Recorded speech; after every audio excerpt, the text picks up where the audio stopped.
the time of Sukkot, the Feast of Tabernacles.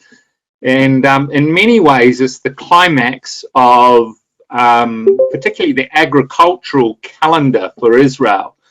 And it holds a lot of significance because of all the feasts. It's the one feast really that has still to see its future application. When we think about, say, like the Feast of Passover, we think about Jesus' death, we think about the Feast of Pentecost, we think about what happened in Acts chapter 2. But when we think about the Feast of Tabernacles, we are thinking about really a time when the fulfillment of this feast will be seen in what we know as the marriage supper of the Lamb. So there's a lot of significance in this feast, and as such, it is known as the Feast of Joy, because it's the only feast where Israel was commanded to be happy. I want you to be happy, and you are to be joyous at this time, is what God says. So over the studies that I'm going to do, and they're only going to be short studies, is just to really focus on that aspect of the joy that is involved in this feast and what it truly represents for us. And we're going to look at different aspects of joy. So particularly this morning, I want to think about the aspect of the joy of receiving. So let's just take a little bit of a look at the background to the feasts as a whole for Israel.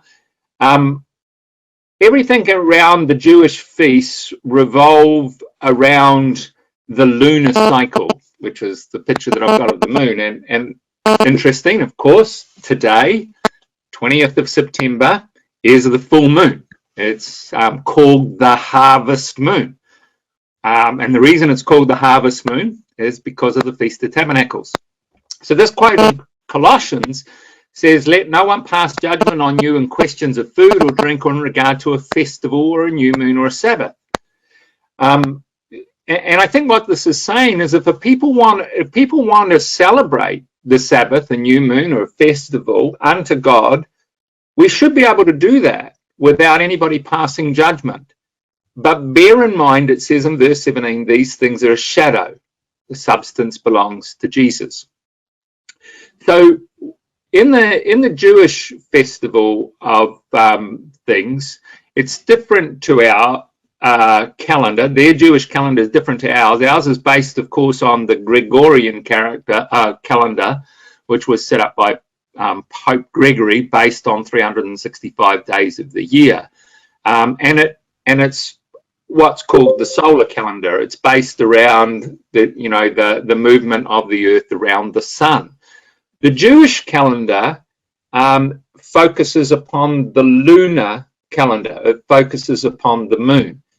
And in the cycle of things in the Bible, this is interesting because right from the very start, you'll notice when you read the Genesis record that as far as the Jewish day is concerned, night precedes day. We always talk about day and night, but for the Hebrew calendar, we would say it's night and day. So we look at this quote, God called the light day, the darkness he called night, and the evening and the morning were the first day. Might just check and see we've got, that's okay. So the evening and the morning were the first day. So in this, you can see that the idea of this lunar calendar was set up right from the very beginning. So everything revolves around the cycle of the moon. Now, the Jewish calendar, that's a picture of the Jewish calendar, how they fall into our months of the year. Why we find, of course, that the festivals change each year is because it's related to the lunar calendar, because the cycle of the moon changes from year to year. So everything is set around the time, for instance, the beginning of the 7th month is, or what they call the blowing of the trumpets, is always given at the appearance of the new moon. So the new moon begins the phase of the 7th month, and that changes. So as you look at this calendar, you'll see that in general, the months of the year fall within certain time periods. So of course, Easter falls for us sometime between March and April, but changes year to year. So likewise, the Feast of Tabernacles, the 7th month, falls generally between September or October. Mid-September, early October is where this festival sits. And as you can see in this calendar here, you may notice that in the early part of the Jewish year, which starts, or their religious year, starts from the 1st of Abib, you have 4 general festivals. So there are 7 Jewish festivals. 4 of them all occur within a period of 6 weeks from the beginning of April. And those are called the spring festivals. And those are the Passover, First Fruits, Feast of Pentecost, and the Feast of Unleavened Bread, which is directly related to Passover. Passover happens, then the Feast of Unleavened Bread.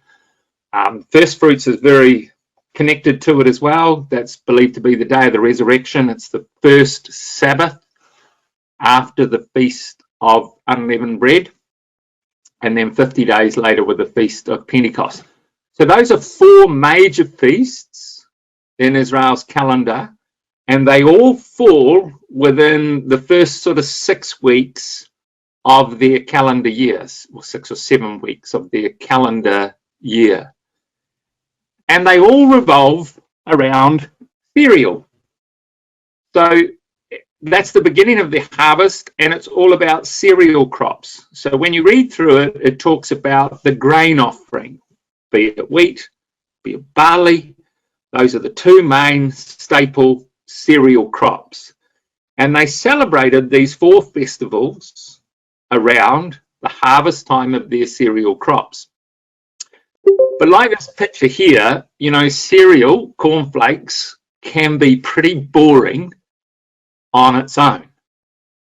So the real exciting part of cereal is when you add fruit. And the last part of the Jewish calendar, which is made up of 3 festivals, the Feast of Trumpets, the Day of Atonement, and the Feast of Tabernacles, all revolve around the latter harvest of the fruits of the tree. So we're talking about dates, figs, grapes. These are all their fruit crops, which happen at the end of their summer, the beginning of their autumn, or the beginning of our spring.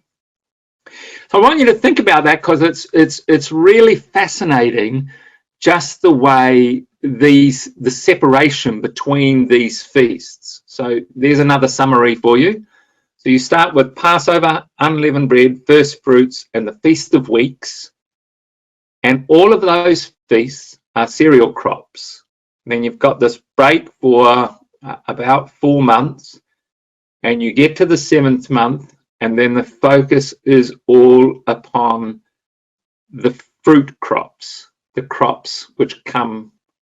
And when you think about this, all the cereal crops come out of the ground. They're all from the earth. They're all brought forth from the ground.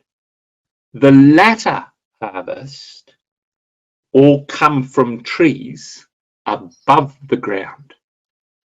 So when you think about a spiritual plane of things, there is that which is natural and that which is spiritual.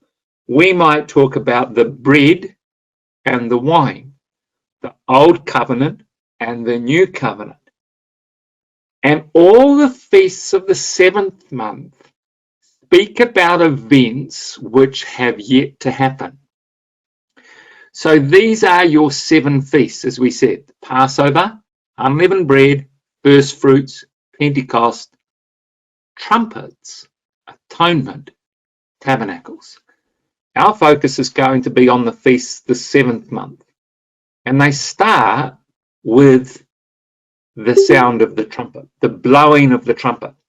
And that happened when the new moon appeared. So you see the picture of the new moon there over Jerusalem. When they first see the new moon in the 7th month, that's when they sound the trumpet. And that calls the whole nation to prepare for the feasts of the 7th month. And of course, we can see the significance in this, can't we? The Lord said to Moses, "Speak to the children of Israel in the 7th month, on the 1st day of the month, you shall observe a day of solemn rest, a memorial proclaimed with the blast of trumpets, a holy convocation, and you shall do no ordinary work." So that was the commandment that God made in Leviticus for the Feast of Trumpets. We see the significance of this. Behold, I tell you a mystery. We shall all be changed in a moment, in the twinkling of an eye, at the last trumpet. The trumpet will sound, and the dead shall be raised again. For the Lord himself will descend from heaven with a cry and a command, with the voice of the archangel, and with the sound of a trumpet of God, and the dead in Christ will be raised. Sorry, that slide's missing that bit there. But you see the significance of the sound of the trumpet preparing for the events of the 7th month. Lots of other quotes. Blow up the trumpet in Zion, call a solemn assembly, gather the people, sanctify the congregation, gather the children, let the bridegroom go forth out of his chamber, and the bride out of her closet. So Joel speaks about this time of the blowing of the trumpet, the gathering of the people, the sanctification of the congregation, and like a bride and a bridegroom coming together. This is preparation for the marriage supper of the Lamb. This is the time to come. Then in the 10th day of the month is this, what is happened last week, is pretty much the most holy day in the Jewish calendar, that which is called Yom Kippur, the Day of Atonement. And it's a day when all the people present themselves before the Lord, and they are judged before God at this time. So we see in Hebrews chapter 9, it says of Jesus, he entered once for all into the most holy place, not by the blood of goats and of calves, but by his own blood, he himself secured eternal redemption. And here's the point. In Israel's calendar, the high priest went in year by year by year by year, every year having to present himself before God, going into the most holy place, and to present the sins of the nation, all the sins that they had committed of commission and omission during the year, and praying for forgiveness. Hebrews says Jesus entered once. And this is why the Feast of Tabernacles becomes such an incredible feast of joy, because this event, the Day of Atonement, is celebrated by Jews in their natural state as a time of affliction, as a time of mourning, as a time of self-reflection. But Jesus done this once for us. And therein is the power of it all. And if you'll see this quote here, which is interesting concerning the resurrection of Jesus, when the high priest went into the most holy place, one of the things he did was he had to take off his garments, and he had to leave his garments there at the entrance into the most holy place. And he had to wear special linen garments when he went in and offered. But here in John 20, it says, Peter and John went into the tomb, They saw the linen cloths lying there, the face cloth that had been by Jesus' head, not lying with the linen cloths, but folded in a place by itself, and left there, because Jesus has entered once into this most holy place. So let's think now. That's a summary of the feasts as we come to the Feast of Tabernacles. But it helps us to understand why this is a feast of such joy. Because when you think about this picture, the Day of Atonement, you know, you've got these two goats here. You know, what are they thinking? Those two goats. It's like, oh boy, one of us, it's not going to end well, is it, for one of those goats? You got these two goats presented there, and the decision between which one is going to die, get the knife, and which one is going to live is based on what? Casting lots. One might say it's based on sheer luck. It's not based on anything one goat can turn around and say, well, I'm a much better goat than you. I've made myself look pretty good, so I'm pretty sure I'm going to get selected. The difference between life and death for these two goats was God's selection, God's choice. And here's the thing, isn't it? That's the power of this story. That's the power of the Feast of Tabernacles. He chose us. It's not because of anything we did. It's not anything we did. It's his choice as to whether we live or die. And it says, while we were sinners, Christ died for us. You know, we deserved what the goat that died got. But Jesus came to offer the sacrifice so that he might present us to his Father. No wonder the Feast of Tabernacles is a feast of joy. Everything about the Feast of Tabernacles is all about joy, because Jesus has entered into the holy place. He has made atonement for us. Now we can come and celebrate with this incredible spirit of thankfulness. And it's not in us, it's in what he's done. So everything about the Feast of Tabernacles and the Feast of Booths is this beautiful celebration of God's love. It's a celebration of God's protection. It's a celebration of God's choosing of us. And so when you go through the Old Testament, this is the story of the Feast of Tabernacles. You must celebrate the Feast of Shelters for 7 days at the time of the grain and grape harvest. You are to rejoice in this festival. You and your son, your daughter, male, female, slaves, Levites, resident, foreigners, orphans, widows, all who are in the village. Everybody is to be happy. Rejoice, celebrate this festival before the Lord in the place he chooses, for he will bless you in your productivity. And you will indeed rejoice. This is a command to rejoice. So, this time of the Feast of Tabernacles, when we think about joy, it's the joy of receiving. And that's the first lesson I wanted to bring out on this feast. What have we received?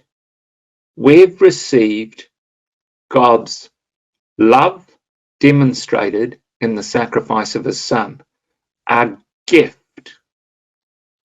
You know, we tend to give gifts on birthdays, but we ask this on Sundays, don't we? Any special birthdays this week?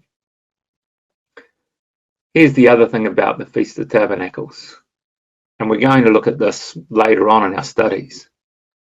There is absolutely no doubt that Jesus was born on the Feast of Tabernacles. We are celebrating his true birthday. He's 2,000 years old. You know, one of the things you don't want to count is birthdays after you get to a certain age. Because after you get to a certain age, you want to stop counting birthdays. But what you do want to count is you want to count blessings. You want to count the gifts that he's given to us. And it's such a special gift because instead of giving him gifts, he's given us the greatest gift of all on his birthday. The gift of life.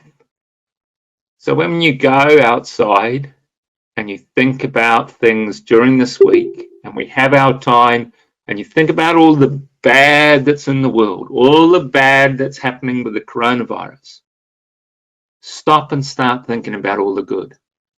Look at this privilege we have. Look at this ability we have to be able to share together at this time, to have fellowship together even online. We have so much that we can be thankful for.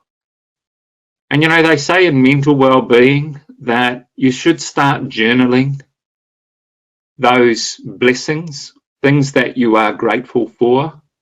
And during this week, it would be a good idea to start journalizing, to start thinking about those things that you are grateful for.